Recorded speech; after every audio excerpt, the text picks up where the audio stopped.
نحن أمة ربما إلا من رحم ربك نعشق النكد. الآن أنت سل نفسك، هل وقع معك هذا الشيء؟ لما نجتمع ونضحك كثيرا يخرج لنا رجل يقول الله يستر من هالضحك يا شيخ، ضحكنا كثير غدا يمكن مصيبة. حتى لما نضحك ونفرح نتشاءم فيما بعد ذلك. فلماذا نحن عندنا نكد وراثي؟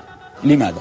رغم أن النبي صلى الله عليه وسلم يقول لا تحقرن من المعروف شيئا ولو أن تلقى أخاك بوجه طلق، يعني مبتسم.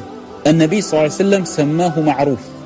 لو سألتك سؤال ما المعروف؟ ما هو المعروف؟ تقول أن تأمر بالخير، كأن الابتسامة تأمر بالخير، كأنك أنت لما تمشي بالسوق وتبتسم أعلم أن الناس سيقولون عنك شوف المجنون. أعلم هناك فئة من الناس أعاننا الله عليهم. لما تقود السيارة وتبتسم يومك ماذا؟ يتغير.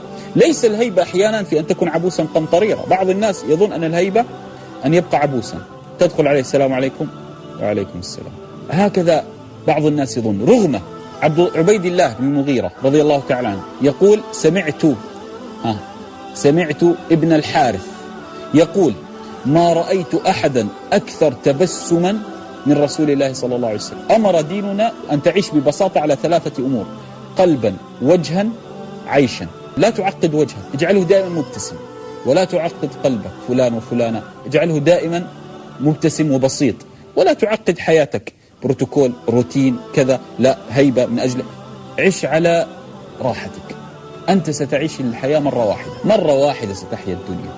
فلماذا تجعل هذه الحياة المرة واحدة حياة نكد وتعب وتحرم على نفسك الابتسامة؟ لهذا جرير رضي الله تعالى عنه يقول والله منذ أن أسلمت، اسمع، يقول والله منذ أن أسلمت ما رآني النبي صلى الله عليه وسلم إلا وتبسم في وجهي. إذا ديننا ليس أن تأتي بماذا؟